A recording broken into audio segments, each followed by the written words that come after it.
Je le disais, hein, les plateformes participatives se développent en Bretagne. Base Jaune, Gwenek, Kengo.bzh occupent le terrain. Les plateformes comme Ulule, KissKissBankBank et j'en passe se multiplient. Qu'apportez-vous de plus que ces plateformes, je dirais historiques, Serge Apriou? Je pense que ce qu'on apporte de plus, c'est une audience qualifiée. Le travail que fait Ulule et KissKissBankBank fonctionne depuis des années et finance des projets tous les jours, il n'y a aucun souci. Sauf que le recours au financement participatif est de plus en plus banal. Il y a de plus en plus de porteurs de projets qui, de façon naturelle, ont le réflexe d'avoir recours à ce type de financement pour développer leurs projets. Et du coup, un porteur de projet qui est, on va dire, en Bretagne, et lui, dans une large mesure, va trouver son financement dans son environnement proche. Sa famille, ses voisins, les voisins de ses voisins, voilà. C'est généralement son environnement, l'environnement qui est autour de lui, son écosystème, qui va le financer. Les premiers cercles. Exactement. Et en général, même si on dépasse le premier cercle, les internautes que ça va intéresser, ce sont des internautes qui vont être intéressés soit par la démarche artistique, soit par la dimension solidaire ou la dimension entrepreneuriale. Et cette dimension-là, chez nous, elle se développe en Bretagne. Donc participer à un projet, c'est aussi participer au développement de la région. Et à ce titre, le fait que la plateforme présente ces projets régionaux et leur dynamique fait en sorte que, par exemple, les 17 000 personnes qui nous suivent sur Facebook aujourd'hui ont accès à ces projets et peuvent les financer. Ça rassure justement pour un porteur de projet de venir sur une plateforme régionaliste? Je sais pas, je pense que ça peut les rassurer au moins sur une chose, c'est qu'ils peuvent venir nous rencontrer, on peut discuter avec eux. Mes équipes travaillent de façon en proximité. Alors si c'est pas toujours de la rencontre, en tout cas c'est du téléphone et du mail, mais du téléphone de façon quasiment systématique. On a un travail vraiment d'accompagnement de nos porteurs de projets de façon à faire en sorte que lorsqu'ils arrivent devant les internautes, eh ben, ils arrivent sous leur meilleur profil, ce qui est aussi une partie de notre mission. Alors tout à l'heure avec Olivier, on va évidemment aborder votre projet dans la rubrique coup de pouce, mais avant cela, Olivier, vous êtes vous un porteur de projet. Pour quelle raison est-ce que vous avez fait le choix d'une plateforme comme celle de Kengo? Justement pour m'accompagner dans tous les sens du terme. Voilà. Parce que tout à l'heure, on parlait des autres plateformes, hein, plus nationales, voire internationales. Celle-là, vous n'avez même pas tenté d'y aller? Non. Ça a été tout de suite sur une des plateformes oui, tout à fait. régionales? Tout à fait, parce qu'en fin de compte, comme c'est un projet que je porte dans la région, donc je voulais rester dans la région, voilà. Alors, Serge Apriou, vous fêtez ces jours-ci votre premier anniversaire. Quel bilan tirez-vous justement après un an de lancement officiel de Kengo? Le premier enseignement que j'en tire, c'est que finalement le pari qu'on a fait à un an est rempli. C'est-à-dire que l'offre de service qu'on propose de développer une plateforme de financement participatif régional, et ben finalement correspondait à une attente de la part d'un certain nombre de porteurs bretons qui n'auraient peut-être pas été sur des plateformes nationales, l'attente aussi des internautes qui sont bien contents de pouvoir isoler, de pouvoir identifier la dynamique des porteurs de projets en Bretagne, qu'il s'agisse d'entrepreneuriat, de start-up, de projets culturels. En bout d'un an, on a reçu en gros un peu plus de 300 projets. On en a mis en ligne une bonne centaine, là, qui sont en cours. Là.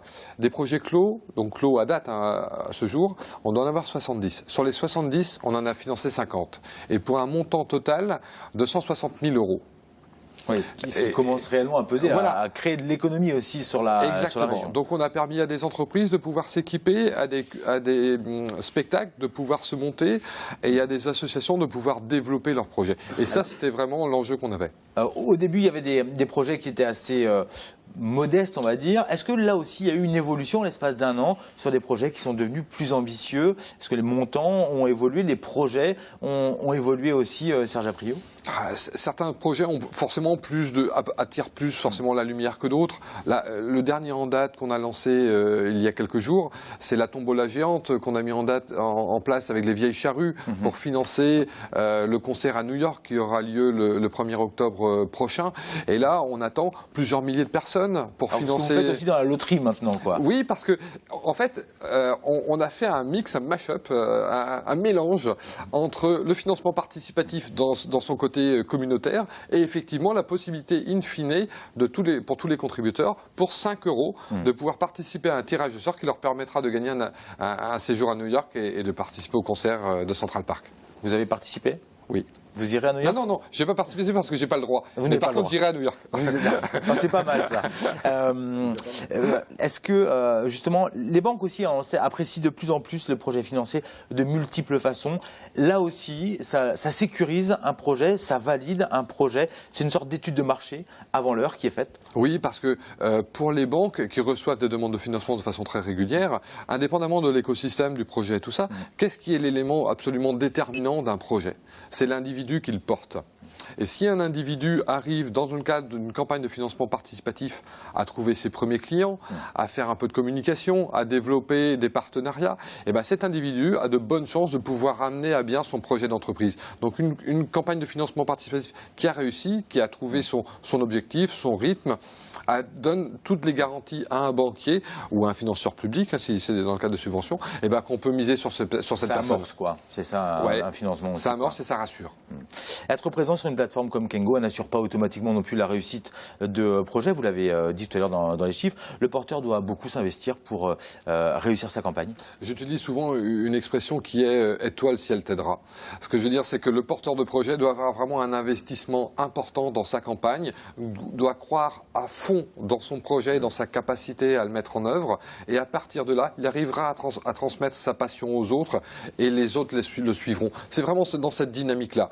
Donc tout dépend du porteur de projet. Nous, on est un amplificateur. S'il fait un petit bruit, notre ampli ne va pas sortir grand-chose. S'il fait un ramdam d'enfer, l'amplification que nous, on lui donnera, à travers les différentes méthodes qu'on met en œuvre, lui permettra de toucher le maximum d'internautes possible. Alors, un des projets qui a fait aussi beaucoup de bruit, c'était la Penarbox, notamment. Oui, absolument. Là, il y a eu un gros effort de communication aussi de la part de Louis Fini, notamment sur leur projet. C'est ça, communiquer, parler, toujours agiter, donner des signes qui et ils continuent encore, puisque quelques semaines après la campagne, ils avaient fait leur fameux calendrier de l'Avent avec des bières qui avaient très, très bien marché. Et en ce moment, dans le cadre d'un partenariat avec Braise America, une association qui fait le lien entre la Bretagne et les États-Unis, ils vont pouvoir exporter leur concept aux États-Unis. Donc c'est assez rare. Ouais, c'est très très rare. Et donc j'ai l'impression que tout se passe bien pour eux.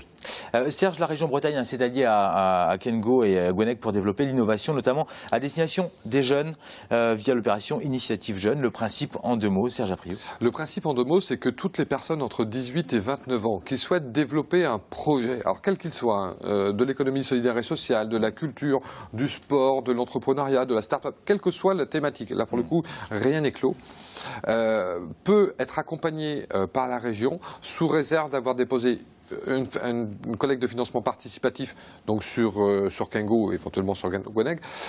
Si la collecte arrive à 70% de l'objectif, par le biais d'une subvention, la région Bretagne mettra les 30% pour arriver à 100%.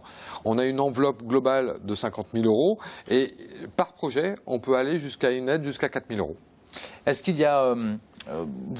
J'imagine que pour l'avenir, vous êtes confiant dans l'avenir, justement. Les internautes multiplient les projets, les porteurs sont de plus en plus présents. Non seulement je suis confiant dans les internautes et dans leur capacité à donner, à aller vers les autres. On est vraiment dans un changement d'époque. Je crois que le repli sur soi, malgré ce qu'on entend, est finalement d'une autre époque. Je crois surtout aussi que les outils de financement tels que un peu alternatifs, dont nous faisons partie, vont devenir de plus en plus utiles, notamment pour les associations qui, dans le cadre de la baisse des subventions, pourront diversifier par l'usage qu'ils feront de notre propre plateforme le financement de leurs projets.